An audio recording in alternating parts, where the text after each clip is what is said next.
আজকের ভিডিওয়ে অনেকগুলো বিষয় নিয়ে আলোচনা করব। আমরা এনবিএফসি সেক্টরের মধ্যে বাজাজ হাউসিং ফাইন্যান্সের আজকে লিস্টিং দেখেছি এবং সাথে সাথেই দেখেছি এনবিএফসি সেক্টরের বিভিন্ন স্টকের মধ্যে কিন্তু ভালো সেলিং এসছে। তো এই সেলিং নিয়েও ডিসকাস করব। এছাড়াও মার্কেট নিয়ে আলোচনা করব, নিফটি এবং ব্যাংক নিফটি আগামী দিনে কীরকম ট্রেড করবে, আর কয়েকটা স্টকে আপনারা আমার ভিউ জানতে চেয়েছেন, সেই সব স্টকগুলো নিয়েও ডিসকাস করব। তাহলে ভিডিওটা শুরু করা যাক। আমি নিরুপমা শেয়ার শেখো চ্যানেলের পক্ষ থেকে সকল বন্ধুদের স্বাগত জানাই। আর চ্যানেলটা যদি সাবস্ক্রাইব না করে থাকেন তাহলে অবশ্যই চ্যানেলটা সাবস্ক্রাইব করে নেবেন আর পাশে থাকা বেল আইকনটা প্রেস করে রাখবেন। আমি ভিডিও আপলোড করার সাথে সাথে আপনাদের কাছে ভিডিওটা পৌঁছে যাবে। আমরা আজকে বাজাজ হাউসিং ফাইন্যান্সের মার্কেটের লিস্টিং দেখলাম। একটা দামদার লিস্টিং হয়েছে, যেটা 135% মানে একটা মাল্টি বেগার রিটার্ন কিন্তু আমরা দেখতে পেয়েছি। আর এই স্টকের ক্লোজিং হয়েছে 165 টাকা এবং সেটা আপার সার্কিটে কিন্তু ক্লোজ হয়েছে। আর এই স্টকটার ক্ষেত্রে একটা কথা বলি, যারা লং টার্মের জন্য ইনভেস্টমেন্ট করছেন অবশ্যই এখান থেকে আরও কয়েক গুণ রিটার্ন কিন্তু এই স্টকের মধ্যে পাওয়া যাবে। আর যারা শর্ট টার্মের জন্য আছেন, যেমন এক সপ্তাহ বা 2 থেকে 3 মাস এরকম পজিশানে যারা হোল্ড করে রাখতে চাইছেন, তারা কিন্তু অবশ্যই একটা 145 টাকা স্টপ লস মেনটেন করে রাখুন এখান থেকে, যদি আপনার শর্ট টার্ম পার্সপেক্টিভ হয়। এবারে আসছি, আমরা দেখলাম যে বাজাজ হাউসিং ফাইন্যান্সে অর্থাৎ এই এনবিএফসি স্টকের মধ্যে এতটা ভালো প্রাইস অ্যাকশন আমরা দেখতে পেলাম, কিন্তু সেক্ষেত্রে আমরা আমাদের লিস্টেড যেসব এনবিএফসি কোম্পানিগুলো আছে, যেমন Bajaj finance, Bajaj Finserv, LIC housing, এইসব স্টকের মধ্যে কিন্তু আজকে একটা খুব ভালো সেলিং দেখতে পেলাম। বাজাজ হাউসিং ফাইন্যান্সে আমরা প্রায় 3%-এর ওপর অর্থাৎ 3.5%-এর মতন একটা সেলিং দেখেছি।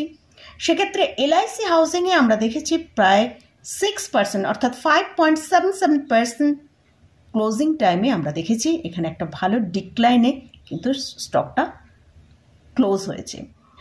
এবং বাজাজ ফিনসার্ভসের মধ্যেও কিন্তু আমরা ভালো সেলিং দেখেছি। এমএনএম ফাইন্যান্স, সেখানেও আমরা দেখেছি প্রায় 0.4%-এর মতন সেলিংয়ে স্টকটা ক্লোজ হয়েছে। দেখুন, এইসব স্টকগুলো কিন্তু অবভিয়াসলি একটা গুড ফান্ডামেন্টাল স্টক। এই স্টকগুলোই হয়তো এখন আমরা এই এনবিএফসি সেক্টরের মধ্যে ডিক্লাইনের জন্য স্টকটায় আমরা সেলিং দেখতে পেলাম। কিন্তু এই স্টকগুলো যদি আপনাদের কাছে হোল্ডিংয়ে থাকে 2 থেকে 3 মাসের জন্য বা তার থেকেও বেশি যদি হোল্ডিংয়ে বা ইনভেস্টমেন্ট পারপাসে এই স্টকগুলো হোল্ডিংয়ে থাকে, তাহলে কিন্তু এই স্টকগুলো আগামী দিনে ভালো পারফর্ম করবে। আর যারা এই স্টকে ধরুন আজকের জন্য ট্রেডিংয়ের জন্য নিয়েছিলেন, তারা অবশ্যই স্ট্রিক্টলি স্টপ লস ফলো করেই তবে ট্রেডিং করেছেন আশা করব। তো আমরা এই জন্যই আজকে কিন্তু এনবিএফসি সেক্টরের মধ্যে একটা খুব ভালো সেলিং দেখলাম। কিন্তু আবার এনবিএফসি সেক্টরের যে আইপিও বাজাজ হাউসিং ফাইন্যান্স, সেখানে কিন্তু আমরা খুব ভালো লিস্টিং গেনটা দেখতে পেলাম। তো এবারে আসছি মার্কেট নিয়ে আলোচনা করব, নিফটি এবং ব্যাংক নিফটি নিয়ে। নিফটি আজকে কিন্তু দুর্দান্ত পারফরমেন্স করেছে। আমি গতকাল যে ভিডিওটা আপনাদের সাথে শেয়ার করেছিলাম, সেখানে বলেছিলাম নিফটির মধ্যে আমরা গ্যাপ আপ ওপেনিং দেখতে পাবো। সেরকমই আমরা কিন্তু নিফটিকে প্রায় 25,400 ওপেন হয়েছিল এবং সেখানে সাস্টেন করে নিফটি ভালো নতুন একটা 52 উইক হাই তৈরি করেছে, যেটা হচ্ছে 25,445। আর নিফটি আজকের জন্য যে লোটা করেছে সেটা হচ্ছে 25,336। তো নিফটির জন্য কিন্তু আমরা আগামী দিনে এখান থেকে একটা ভালো পুলব্যাক মানে ভালো র্যালি আমরা দেখতে পেতে পারি। তো যদি মার্কেট কারেকশানে আমরা নিফটিকে 25,250 থেকে 25,350 এই 100 পয়েন্টের রেঞ্জের মধ্যে আমরা নিচের দিকে পাই, এটা কিন্তু নিফটির জন্য বাই করার একটা খুব ভালো অপরচুনিটি। আর ওপরের দিকে ইমিডিয়েট যে টার্গেটটা যেতে পারে সেটা হচ্ছে 25,450 থেকে 25,475। এটা গেল নিফটি নিয়ে আলোচনা করলাম। এবার আসছি ব্যাংক নিফটি। ব্যাংক নিফটিতে আজকে কিন্তু নিফটির থেকেও ভালো পারফরমেন্স দেখিয়েছে। ব্যাংক নিফটি আমরা অলরেডি দেখেছি তার যে 3টে স্ট্রং সাপোর্ট পয়েন্ট ছিল, যেমন 51,350, সেখানে সাস্টেন করে ওপরের দিকে র্যালি দেখিয়েছিল। সেটা হচ্ছে 51,750-এর ওপরও সাস্টেন করে ক্লোজিং দিয়েছিল লাস্ট ফ্রাইডেতে, যেটা নাকি 51,900 ওপরে ক্লোজিং দিয়েছিল।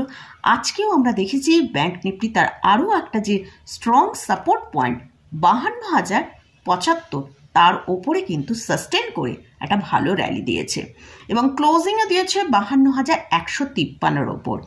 আর আমি লাস্ট যে সানডেতে যে ভিডিওটা করেছিলাম আপনাদের সাথে, গতকাল যে ভিডিওটা শেয়ার করেছিলাম, সেখানে বলেছিলাম যে ব্যাংক নিফটি 52,150 থেকে 52,200, তো মোটামুটি আজকে সেখানেই আমরা ব্যাংক নিফটির হাইও দেখতে পেলাম। ব্যাংক নিফটি হাই করেছিল 52,208। তো ব্যাংক নিফটির জন্য যেটা স্ট্রং জায়গা সেটা হচ্ছে 52,000। 52,000-এর কাছে ব্যাংক নিফটি এলে অবশ্যই কিন্তু একটা ভালো বাই অপরচুনিটি আমরা দেখতে পেতে পারি। ব্যাংক নিফটির জন্য স্ট্রং সাপোর্টের কাজ করছে এই 52,000। তো এর কাছাকাছি এলেই কিন্তু ব্যাংক নিফটিতে একটা বাই ভালো অপরচুনিটি আছে। আর ওপরের দিকে ব্যাংক নিফটি 52,250 থেকে 52,500 পর্যন্ত ইমিডিয়েট টার্গেট দেখাতে পারে। যতক্ষণ ব্যাংক নিফটি 52,000-এর উপরে আছে ঠিকঠাকই আছে। যদি 52,000-কে ব্রেক করে নিচে আসে সেক্ষেত্রে আমরা ব্যাংক নিফটিকে 51,800 পর্যন্ত নিচের দিকে আসতে দেখতে পারি। তো এটা গেল নিফটি এবং ব্যাংক নিফটি নিয়ে আলোচনা করলাম। এবার কয়েকটা স্টক সম্পর্কে আপনারা আমার ভিউ জানতে চেয়েছেন, সেই সব স্টকগুলো নিয়ে আলোচনা করছি। তবে এখানে একটা কথা বলে রাখি, আমি এই যে স্টকগুলো নিয়ে আলোচনা করছি, এই স্টকগুলো কিন্তু কোনোটাই আমি ইন্টারডে বেসিসে কোনো স্টক সেলিং চলে আসে আপনারা সেখানে হয়তো বিভ্রান্ত হয়ে যাচ্ছেন। আমি অবশ্যই এই স্টকগুলোকে শর্ট টার্ম এবং ইনভেস্টমেন্ট পারপাসেই আপনাদের সাথে আলোচনা করছি। আপনারা যখন আমার ভিউটা জানতে চেয়েছেন, সেই ভিউটা আমি শর্ট টার্ম এবং ইনভেস্টমেন্টের জন্যই কিন্তু এই স্টকগুলো নিয়ে আপনাদের সাথে আমার ভিউটা আলোচনা করি। তো ফার্স্ট যে স্টকটা নিয়ে আলোচনা করছি সেটা হচ্ছে ট্রাইডেন্ট। এই স্টকটা এখন প্রাইস চলছে 36.7। এই স্টকের যদি আমরা চার্টটা একবার দেখি, সেখানে স্টকটার সর্বোচ্চ হাই তৈরি করেছিল 2022-এ 70 টাকার কাছে। তো সেখান থেকে আমরা দেখেছি একটা ভালো সেলিং এসেছিল। সেলিং আসার পর স্টকটা 2023-এ 28 টাকার কাছে চলে এসেছিল। তো সেখান থেকে লাস্ট আমাদের এই এক বছরে এই স্টকটা আবার একটা ওপরের দিকে মুভ করে, সেটা 50-র কাছাকাছি যায় এবং এখন স্টকটা কিন্তু একটা রেঞ্জের মধ্যে ঘোরাফেরা করছে। রেঞ্জটা নিচের দিকে যে সাপোর্টটা নিচ্ছে সেটা 34-এর কাছে, আর ওপরের দিকে যে রেজিস্ট্যান্সটার কাছে যাচ্ছে যেখানে গিয়ে বারবার সেলিং আসছে সেটা হচ্ছে 42-এর কাছে। তো এই রেঞ্জের মধ্যেই কিন্তু স্টকটা ঘোরাফেরা করছে। আমরা যতক্ষণ না এই রেঞ্জের যে কোনো একটা দিকে ব্রেক দেখতে পাবো, আমরা কিন্তু স্টকের সেভাবে মুভটা দেখতে পাবো না। যদি স্টকটা 34-কে ব্রেক করে নিচে আসে তাহলে কিন্তু 28 পর্যন্ত ইমিডিয়েট আসতে পারে। আর যদি ওপরের দিকে 42-কে ব্রেকআউট দিয়ে সাস্টেন করে ক্লোজিং দেয় তাহলে অবশ্যই কিন্তু স্টকটার মধ্যে একটা 50 টাকার যে হাইটা তৈরি করেছে সেখান পর্যন্ত যেতে পারে। নেক্সট যে স্টকটা নিয়ে আলোচনা করছি সেটা হচ্ছে আইডিএফসি ফার্স্ট ব্যাংক। এই স্টকটা নিয়ে আমি বহুবার আলোচনা করেছি। তো যাই হোক, এই স্টকের এখন কারেন্ট প্রাইস চলছে 73.60। এই স্টকের যে স্ট্রং সাপোর্ট রয়েছে সেটা হচ্ছে 70 টাকার কাছে। একে ব্রেক করে যদি নিচের দিকে ট্রেড করে, অর্থাৎ এখানে যদি সেলিং ভালো আসে, সেক্ষেত্রে কিন্তু স্টকটা নিচের দিকে 67 টাকা পর্যন্ত আসতে পারে। আর স্টকটা লাস্ট এক বছরে আমরা দেখেছি যে হাইটা তৈরি করেছিল সেটা 100 টাকা। সেখান থেকে কিন্তু স্টকের মধ্যে একটা সেলিং মোড তৈরি হয়েছে, সেটা প্রায় আমরা 70 টাকার পর্যন্ত নিচের দিকে আসতে দেখেছি। আর এখন স্টকটা যে প্রাইসে দাঁড়িয়ে আছে সেটা হচ্ছে 73.60। তো এটা কিন্তু এই স্টকের একটা 9 ডেজ মুভিং অ্যাভারেজের কাছে দাঁড়িয়ে আছে। নেক্সট যে স্টকটা নিয়ে আলোচনা করছি সেটা হচ্ছে HCL টেকনোলজি। এই স্টকের ফান্ডামেন্টাল সম্পর্কে আমার ভিউয়ার্স জিজ্ঞাসা করেছেন। HCL টেকনোলজি হচ্ছে ইন্ডিয়ার একটা multi national information technology consulting company. এই কোম্পানিটা মানে লার্জ ক্যাপ ক্যাটাগরি স্টকে বিলং করে। এদের মার্কেট ক্যাপিটালাইজেশন হচ্ছে 4,91,445 করোড়। পি রেশিও হচ্ছে 30-র কাছে ট্রেড করছে। স্টকটা কিন্তু অনেকটা হাই প্রাইসে এখন ট্রেড করছে, তার জন্য এই পিটা এতটা হাই। আর এই স্টকটা যদি তার 52 উইক হাই দেখি সেটা হচ্ছে 820 টাকা। 1820 টাকা হচ্ছে এর 52 উইক হাই, লো হচ্ছে 1209 টাকা। তো স্টকটা যদি ফ্রি বাই করতে চান তবে অবশ্যই কিন্তু ডিক্লাইনে বাই করতে হবে, নাহলে স্টকটা কিন্তু অনেকটা হাই প্রাইসে ট্রেড করছে। আর এই স্টকের যদি আমরা আরওসি দেখি সেটা 29.6%, আরওই হচ্ছে 23.3%। খুব ভালো ডিভিডেন্ড পে করে, এটা একটা অলমোস্ট ডেট ফ্রি কোম্পানি। প্রোমোটারের হোল্ডিং এখানে 60%-এর বেশি রয়েছে।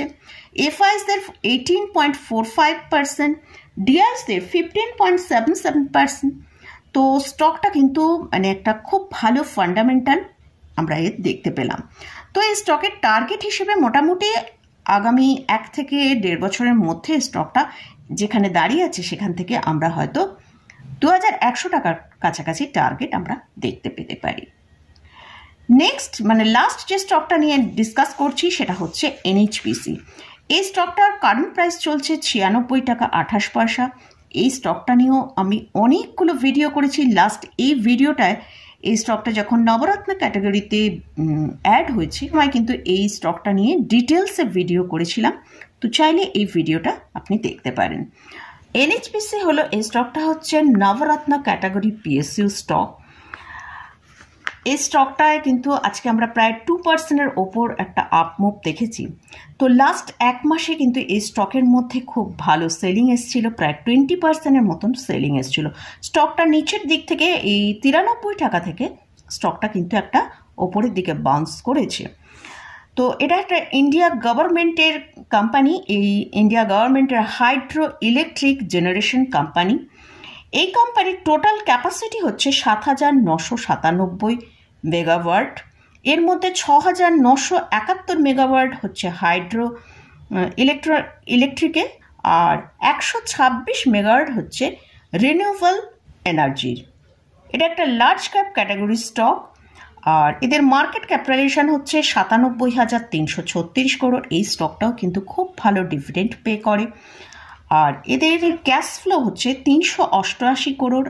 এই কোম্পানির শেয়ার হোল্ডিং প্যাটার্ন যদি দেখি সেখানে প্রোমোটারের হোল্ডিং আছে 67.40%, এফআইসদের হোল্ডিং আছে 8.96%, ডিআইসদের হোল্ডিং আছে 10.27%। তো এই স্টকটা যদি হোল্ডিংয়ে থাকে অবশ্যই হোল্ড করা যেতে পারে। তো মোটামুটি এই স্টকগুলো নিয়ে এবং মার্কেট নিয়ে আলোচনা করলাম। এই স্টকে বা ইন্ডেক্সে কোথাও যদি কোনো পজিশন নিতে চান তার আগে ভালো করে চার্ট অ্যানালিসিস করে নিয়ে তারপরেই আপনারা পজিশন নেবেন।